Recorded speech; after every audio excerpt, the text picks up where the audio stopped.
Ағылшын тілінде сөздер үйрену 12-ші сабақ. Осы сабақта біз үй жиһазына және үй заттарына байланысты сөздерді үйренеміз. Сонымен бастадық. Бірінші сөз ол furniture. Furniture. Жиһаз деп аударылады.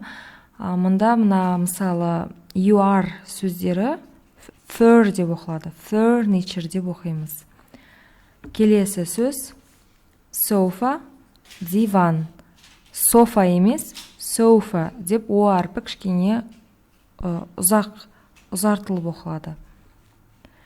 Келесі сөз armchair, кресло. Жалпы мына armchair деген сөзге қарасақ, chair деген бұл орындық деген сөздің аудармасы, ал arm деген қол деген сөз, яғни қол орындығы деген мағынадағы сөз болып табылады. Armchair. Келесі сөз TV stand, телевизор қойғыш деп аударылады. TV stand.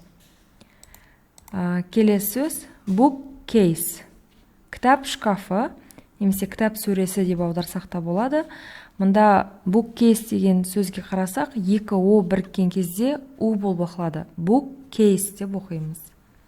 Келесі сөз shelf, сөре деп аударылады.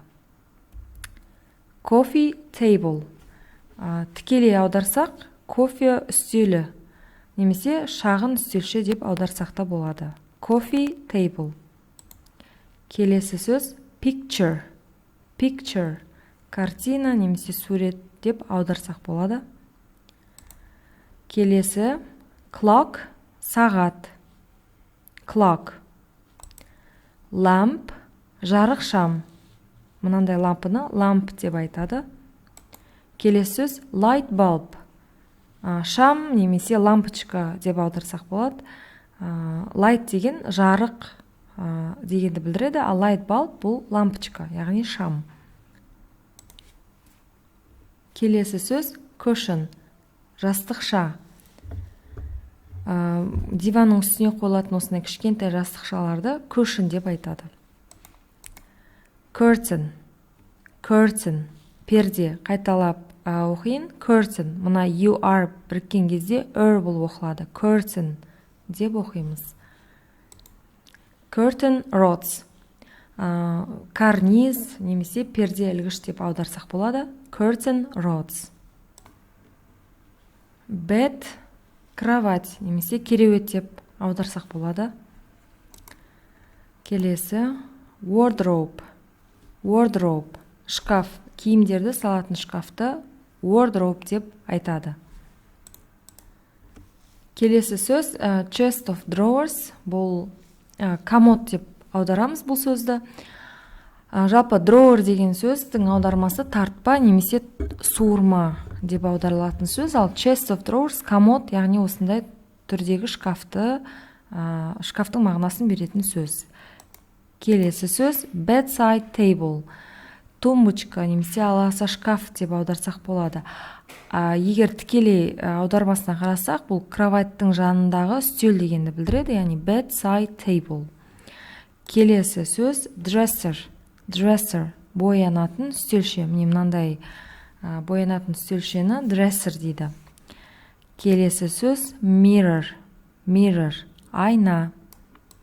Mattress. Mattress, матрац. Pillow. Pillow, жастық немесе көпшік деп аударамыз. Sheet. Sheet, біз бұны ауызекі тілде простыня деп айтамыз, немесе қазақша төсек жайма деп айтсақ болады. Келесі blanket. Blanket, көрпе немесе одеяло десек болады. Shower. Shower, душ. Bath. Bath, ванна. Sink. Sink, шұңғылша немесе ауызекі тілде біз оны раковина деп айтамыз. Келесі сөз rug. Бұл сөздің аудармасы алаша немесе кілемше деп аударылады. Rug. Келесі сөз washing machine. Washing machine, кір жуғыш машина. Яғни машина, ал қандай машина? Кір жуғыш, washing. келесі сөз clothes dryer. Clothes dryer. Clothes деген сөздің аудармасын білеміз, бұл киім, ал dryer деген кептіргіш. Яғни киім кептіргішті осындай сушилканы clothes dryer деп айтады. Сонымен біз осы сабақта үй жиһазына және үйге байланысты 30 жаңа сөзбен таныстық, олардың оқылуын көрдік және аудармасымен таныстық.